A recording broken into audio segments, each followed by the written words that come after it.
দেখেন কত সুন্দর এই ভিডিওটা।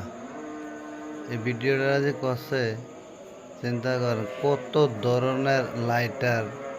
হ্যাঁ আমার মনে হয় লাইটারের ফ্যাক্টরি আছে, আর নয়তো লাইটারের ব্যবসা করে। তো যাক, সুন্দর সুন্দর লাইটগুলি দেখেন, সবাই ভালো লাগবে। এই কথা।